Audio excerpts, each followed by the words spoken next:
Now ufite uyoboye ko nukuri nadayize now ufite uyoboye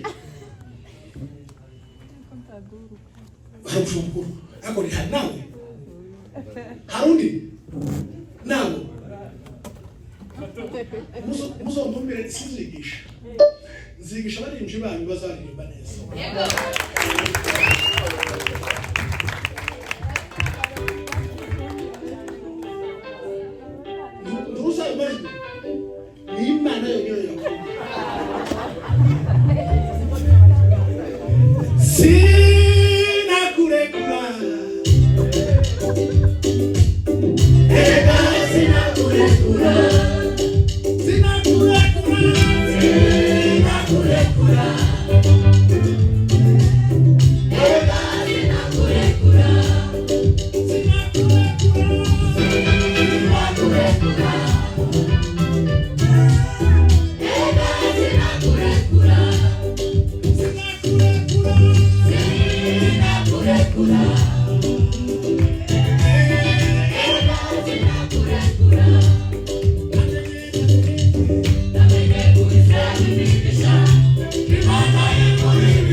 namwe ko muribuka yakubwiseko yewe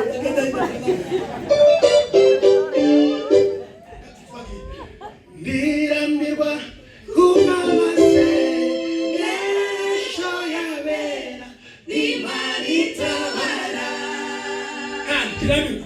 Ndirambirwa kuba amasengesho yabera n'Imana itabara.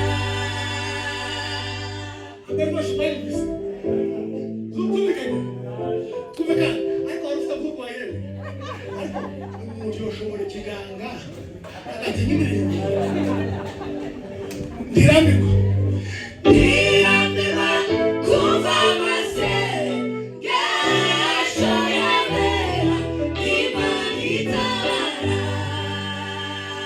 Hallelujah, hallelujah.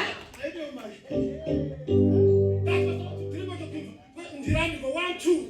Ndirambirwa kuva amasengesho yabera n'Imana itabara. Ndirambirwa kuva amasengesho yabera n'Imana itabara. Zatajya kuza mugume gutyo cyangwa amajwi tumurambe zashe umve no unyumve abasopana n'uruka. Ndirambirwa kuva amasengesho yabera n'Imana itabara. Ndirambirwa kuva amasengesho yabera n'Imana itabara. Nagikomeye imbere yawe, ifata imisozi ikayigira amataba.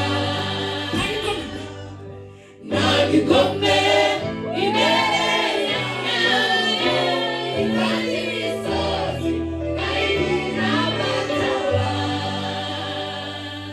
Aho rero tuba amajwi yawe, umva amajwi yawe twagenda cyangwa bwenge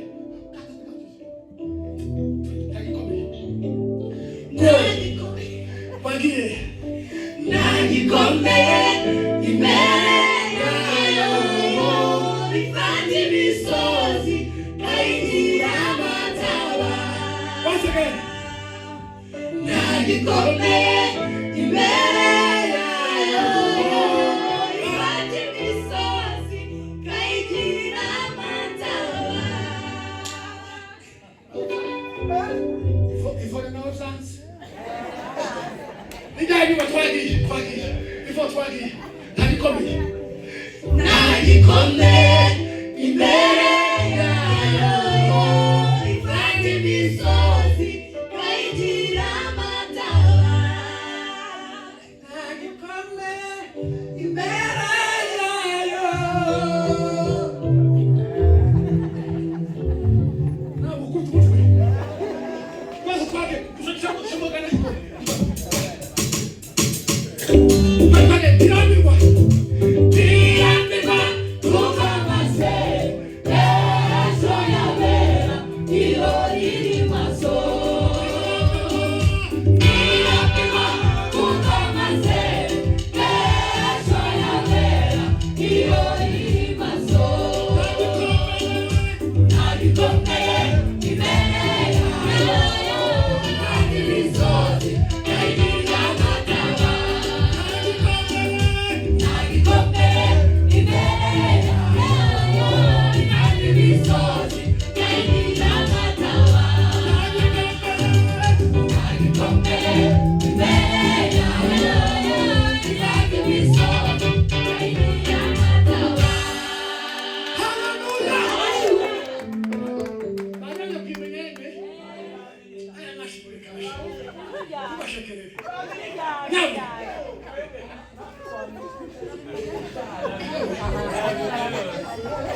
ukaririmba nk'uri muri dushe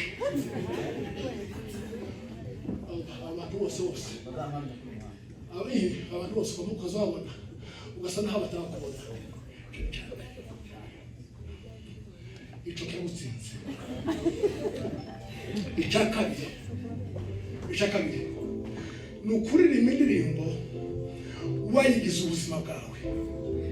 Iyo wayigize ubuzima bwawe uyumva imubwira akamaro, ariko nawe igihe aririmba urwana n'igitero n'uko ijwi ryogenda uba uri mu nzira intambara ufite gutanga, ahubwo nawe uri gufashwa. Icya gatatu ni ukuririmba uhagaze mu mpano yawe. Ikikubwira ko ufite impano yo kuririmba ni ibintu bitatu. Icya mbere ni ukubikora, icya kabiri ni ukubishobora, icya gatatu bigafasha abandi bantu. Ushobora kubikunda ko tuzafasha abantu, uzatangisha amaturo. Chwaka